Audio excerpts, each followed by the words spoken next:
Draw it to know it yan. Okay. Yung draw it to know it, actually, may videos on YouTube na you can type lang na ituturo niya yung how to draw and study that anatomy. But most of it, kasi nag-subscribe ako talaga. Kaya meron ako ng other pictures na wala doon. Anyway, okay. Okay, so review muna tayo. So for the lumbosacral anatomy, it's important to review the lumbosacral, the anatomy of the lumbar vertebrae, no, and the sacrum. So we have 5 movable lumbar vertebral bodies, so L1, L2, L3, L4, L5, which comprise the lumbar spine. And we have 5 developmentally fused vertebral levels ng S1 to S5 na siya yung sacrum natin. And the entire region is commonly described as ito siya. So, as the lumbosacral spine. And directly beneath each lumbar and sacral vertebra is a pair of neural foramina.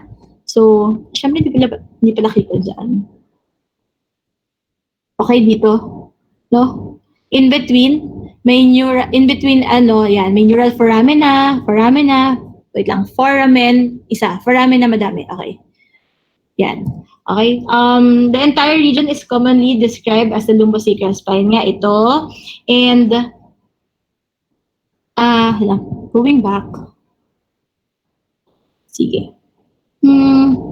So through each of these foramina, syempre meron kang numbered lumbar spinal nerve na lalabas. So under L4 lalabas si spinal nerve L4, under L5 spinal nerve L5, and so on and so forth. And then on each side there are 5 lumbar and 5 sacral and 1 coccygeal spinal nerve root. Okay? So ayan, imaginary si 1, 2, 3. So si 1, 2, 3, 4, 5, 5 lumbar, 1, 2, 3, 4, 5, 5 sacral, and 1 coccygeal nerve. Okay? Tapos, so, important lang din, di ba, yung kayo nang minention ko lang, again, yung C1 to C7, they will exit via the intervertebral foramen, and they will exit above the vertebral body na corresponding to their number. So C1 is above C1 vertebral body, C2 above C2, and so on and so forth. Except, syempre may C8, may extra, dun siya below C7. And ganun na yung mangyayari from T1 hanggang kay coccygeal nerve. Lahat sila below the vertebral body corresponding to their number, no? So ito, hanggang dito. So si L1, below siya ni L1 vertebral body, L2, below siya ni L2 vertebral body, L3 below. And then, all lumbar and sacral spinal nerve roots originate at the T10 to T11 vertebral level. So, kita mo pag dito, lahat na ng roots ng T10 hanggang pababa, dito mag-exit na sila dito sa level na to, no? And then a dorsal or somatic sensory root from the posterolateral aspect of the spinal cord, and a ventral or somatic motor root from the anterolateral aspect of the cord join in the spinal canal to form the spinal nerve root. So actually better pala yung picture ko kanina. Wait lang, hanapin natin yung picture ko kanina. Yung nauna nating picture kanina, basta yung kapag anterior, motor yon, pag posterior, sensory yon, yun yung may dorsal root ganglion. And then when they join together, magiging mixed spinal nerve root na siya. Okay? And then the nerve roots would course down the intraspinal canal and form the cauda equina. So ito yon, cauda equina, di ba? Cauda equina is like an equine tail. So horse's tail, di ba? Parang buntot siya ng horse. And they will form yon until they exit their respective neural intervertebral foramina. So ito nga, from here, from L2 pababa, makikita nyo na may cauda equina na, and they would exit na dun sa corresponding, arrow lang pala to. Sorry. Wait po. So from here, they would exit, so they will form the cauda equina, no, from the lumbar area, and then they would exit below the vertebral level corresponding to their name. So ito, called the equina from L4 down to coccygeal nerve root. Okay? And then, what do you call this? Yan. So ito, mas clear visualization siya. Okay.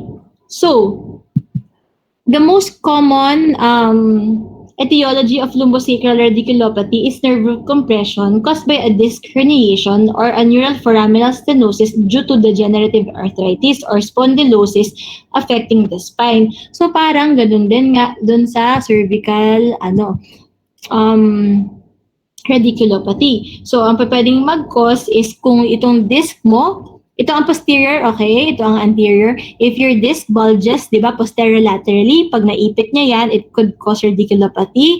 That's one. And another is kung magkakaroon ka ng degenerative arthritis or spondylosis affecting the spine. So, kapag may mga osteophytes ka in between, it could cause um, impingement of also of the nerve causing the radiculopathy of the lumbosacral spine, no? And kanina, katulad nung tinanong natin kung congenital abnormalities of the bony spinal column or its contents include tethered cord or diastema, tomailla, and spina bifida. Okay. Pagdating, so sa cervical radiculopathy, hindi siya hereditary per se. Kaso kapag sa lumbosacral, di ba, we are all aware of yung mga spina bifida, which are the posterior column congenital abnormality in children or in babies. What happens is there is failure of proper closure ng posterior neuropore. Kaya, ang nangyayari, what happens is kapag may mga abnormal, pwedeng may mga neurologic structures na maiipit dun sa, usually sa lumbar level ng patient, or pwede din na ma-tether yung cord. So, tethered cord, ibig sabihin nakatali. Kumbaga, naka-tether, na-stuck, no? Parang yung buntot, naka-hook, nakakabit pa rin siya sa dulo. So, syempre, as lumalaki yung bata, yung naka-tether or yung parang naka-hook na isang spinal cord or yung dulo ng spinal nerve roots mo, pag nahatak siya, it could cause weakness. Kasi syempre, hindi na magka-function ng maayos yung tethered, yung cord mo. Kasi nahahatak siya eh. Okay? Is that clear? And this may cause radiculopathy via the traction of the root. Yun nga, traction kapag nahahatak. And other etiologies of lumbosacral radiculopathy include infection, inflammation, neoplasm, and vascular disease. Katulad lang din ng cervical. So, actually, I'll be just reiterating the concepts that we learned a while ago sa cervical radiculopathy. And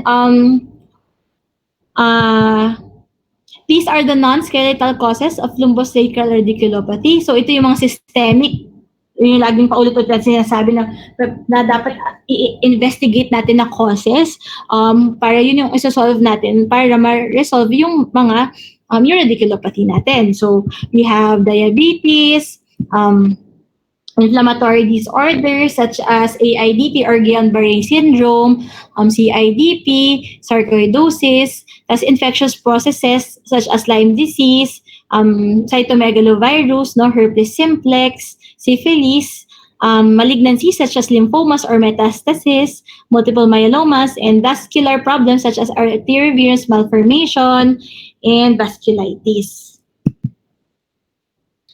So, lumbosacral radiculopathy is one of the most common problems seen in neurologic consultation, and although data are limited, for dito, equal lang ang men and women, no?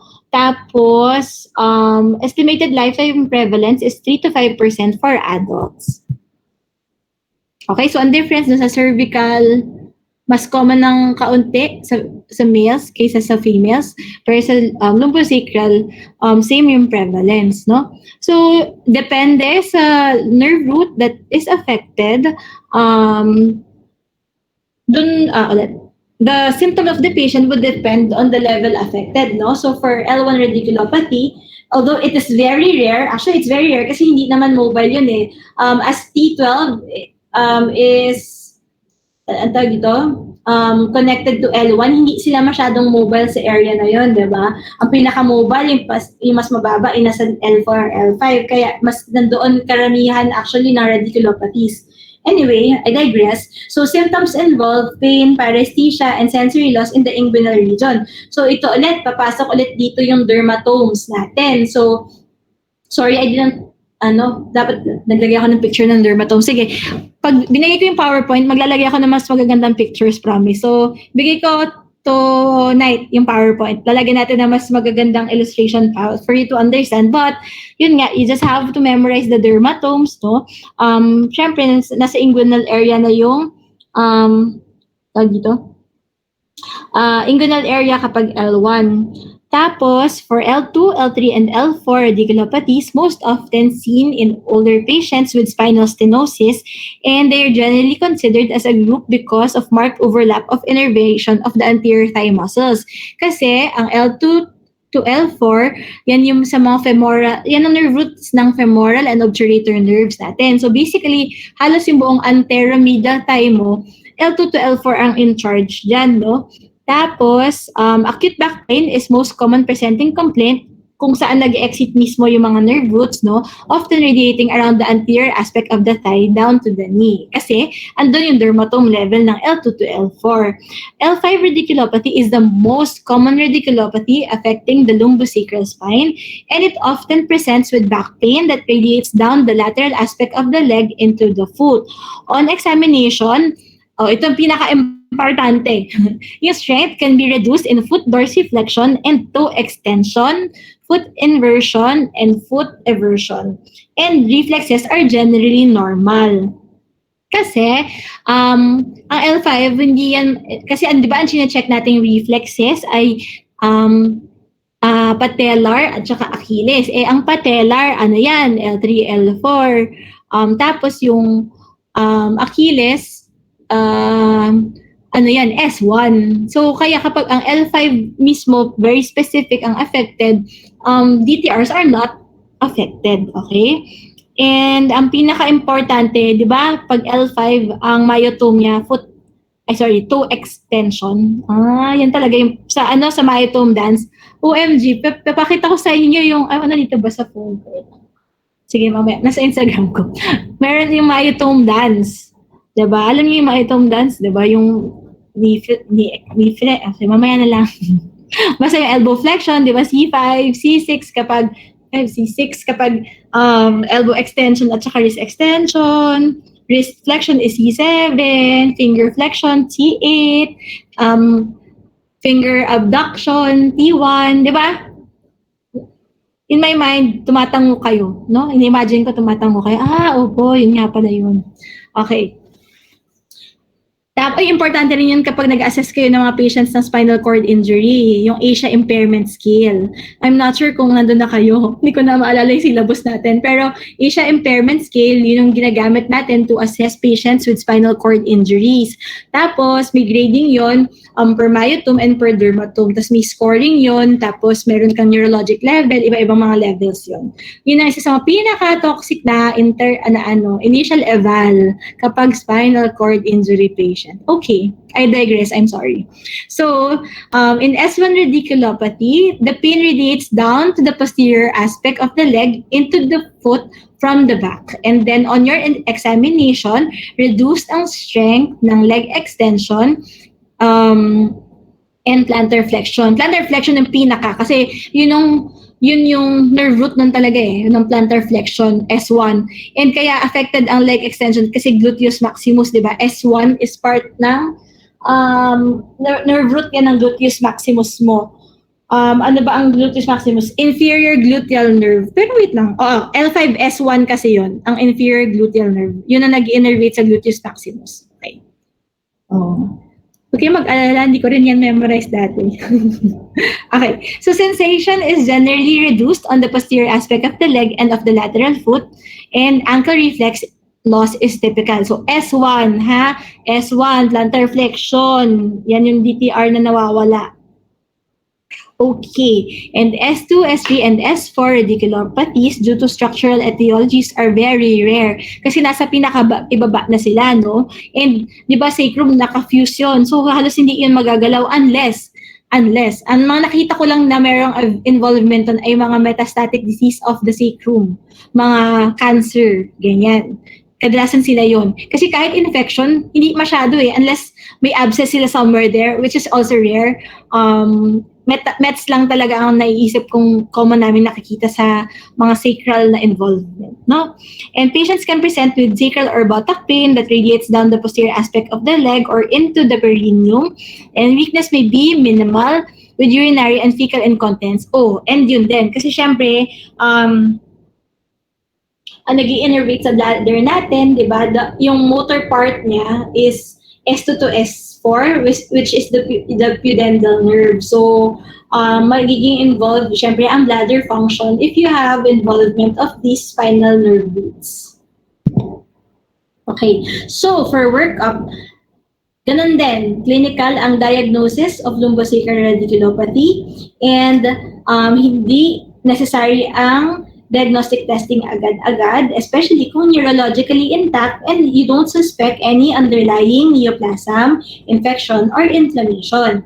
And testing is suggested to confirm the diagnosis of etiology for those who have persistent symptoms and are not adequately controlled with conservative therapy. And of course, dun sa mga patients na mukhang kakailanganin ng invasive treatment options. Sorry, natakpan kilibig ko. Dun lang kailangan ng imaging. And ganun din, of course, we also have an algorithm, things to up-to-date, no? Ang maganda sa up-to-date kasi, well, up-to-date siya, updated siya. And yun nga, when I check, no, syempre yung mga references, kadalasan dun naman kami tumitingin. No? Yung mga pinagkukunan nito si up-to-date. Tapos, and alam nyo, sa clinical, kapag when you're in the real world, syempre mas gusto nyo yung updated data, and then may mga studies na yan na nandiyan sa kanila, which is good. Although, okay, nagdadigress na naman ako, sorry.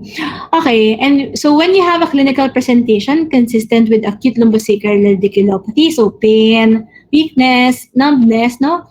And you have any of the following, you have a progressive or severe motor deficit, you have a suspected neoplasm, suspected epidural abscess, urinary retention, saddle anesthesia, or bilateral symptoms or signs, nako, urgently do imaging. Or if you have mild or no motor deficit but you have a high risk for those disorders or those conditions, you also do urgent testing and imaging. But if you don't have deficits, no, you have low risk of having those causes, you can do conservative management such as NSAIDs then again. Acetaminophen is paracetamol. Iba lang yung pangalan nila sa states, no? Acetaminophen. And then also temporary activity modification. Kasi kadalasan, syempre, low back pain yan. So posture ulit, doon na naman tayo papasok. Posture, proper posture, proper care lifting of objects, activity modification, workspace modification, yan, dyan tayo papasok, no?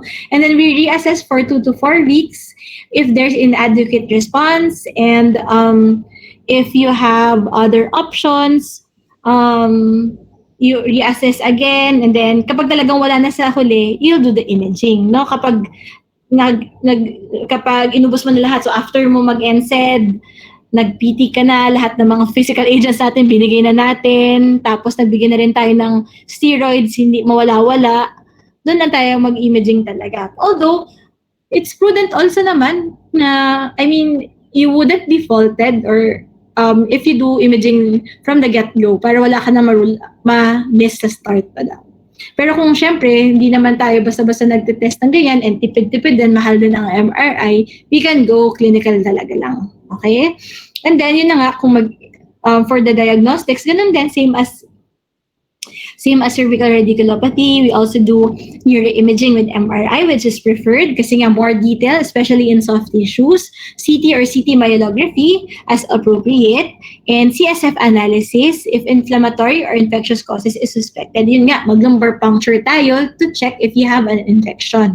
Or if you have, we also do cell cytology to check kung may malignant cells. So that's also one of the things that we can check using the lumbar puncture or cerebrospinal fluid analysis.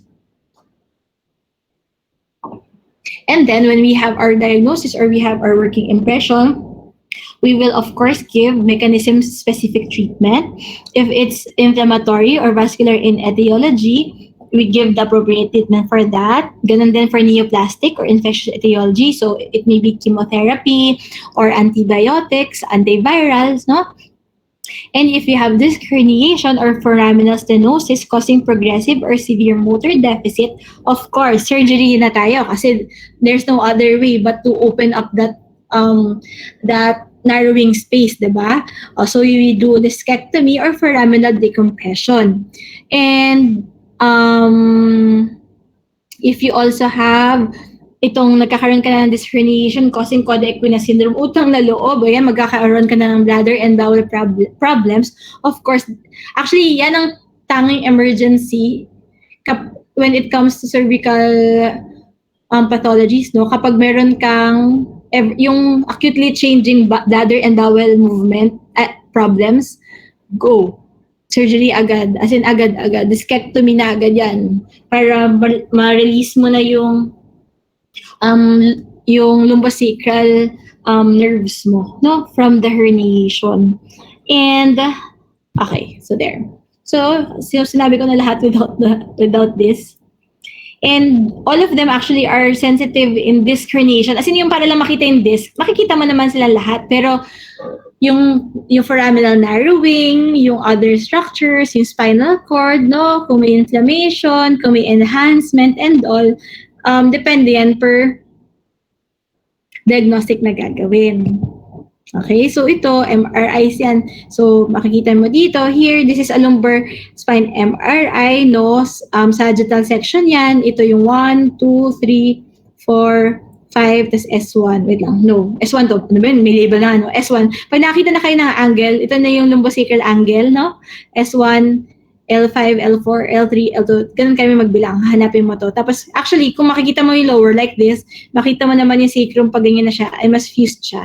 Mas madali tayo mag-identify and mag-count. No? Puro, no? This lumbar MRI just shows you na merong foraminal disc. Ayan, nakikita nyo, di ba? Ito yung disc. Dapat ganyan siya intact, no?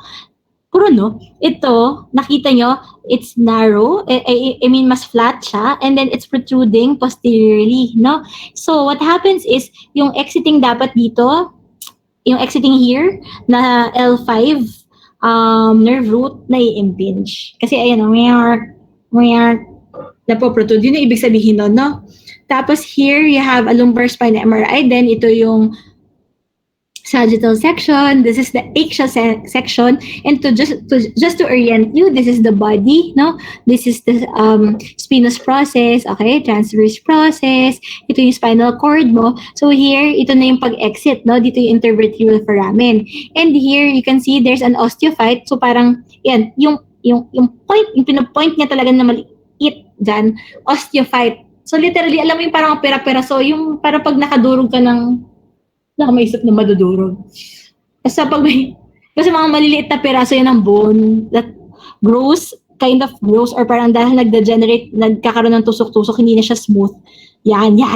So yung nag-exit na spinal nerve dyan, natutusok, naiipit, tapos nagkakos ng radiculopathy.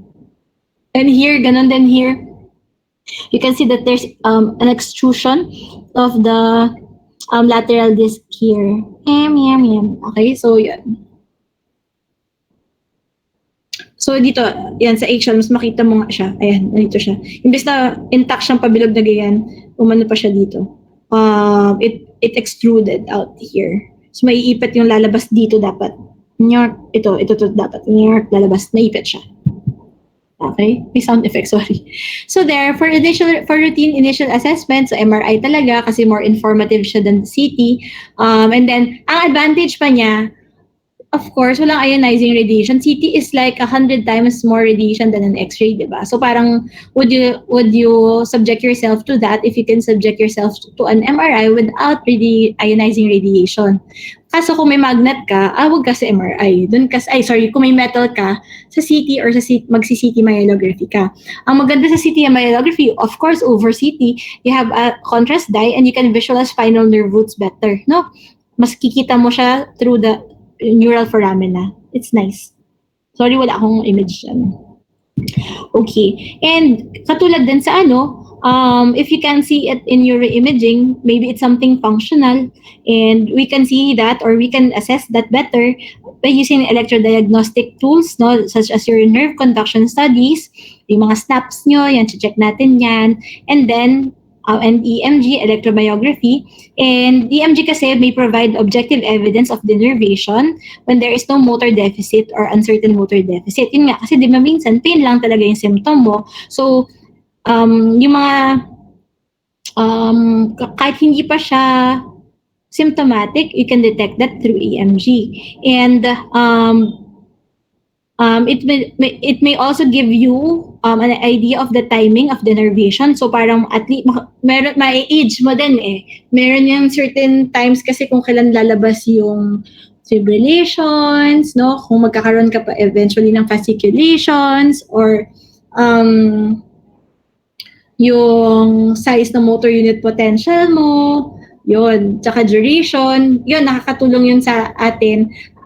Ano lang, side kwento lang, gusto ko rin clinical neurophysiology like Doc Alex. Kasi, di ba, parang masaya. Puro nerves. Okay, anyway.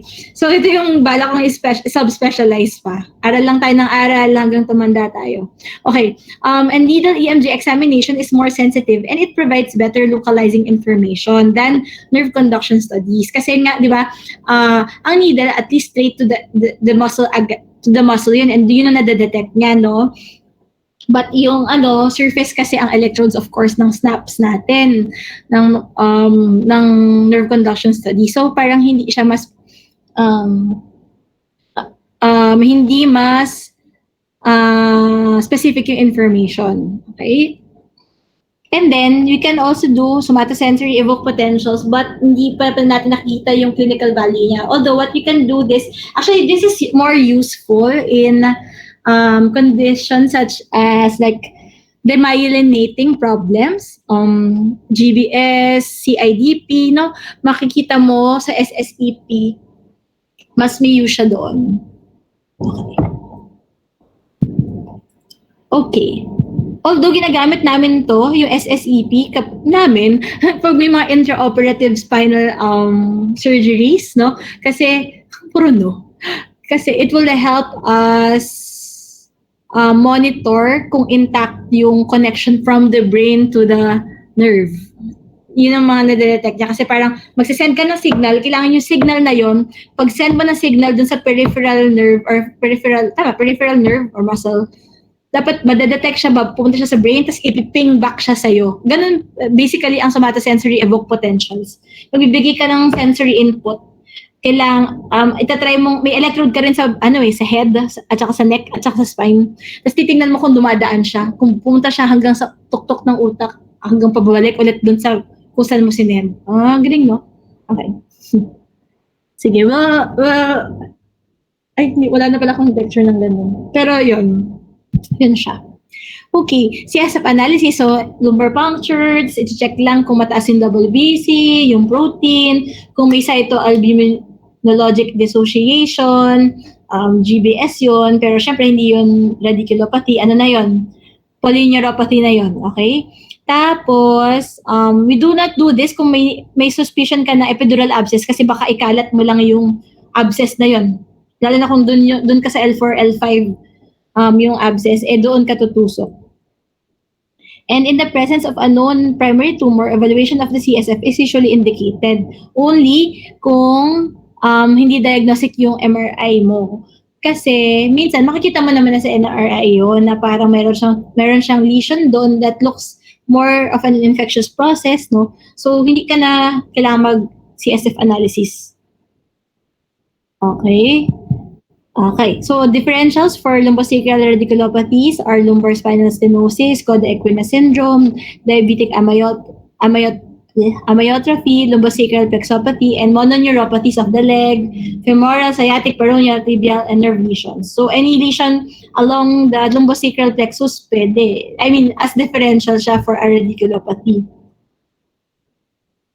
Tapos, so, syempre, treatment objectives, ganun din, we want to ameliorate the pain, so that is symptomatic treatment. And we would like to address the specific underlying process if you have one. So, that is what we call mechanism-specific treatment.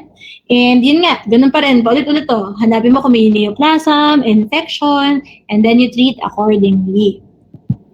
Okay? So symptomatic treatment, just like in cervical radiculopathy, non-opioid analgesics or your NSAIDs, activity modification, physical therapy, opioids, systemic or epidural glucocorticoids, and surgery. So, pag severe na, di ba? Tapos, or impending na, ano yung sinabi ko kanina?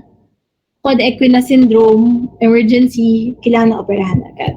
Okay? So, we give NSAIDs, activity modification, and physical therapy for those with acute painful radicular symptoms.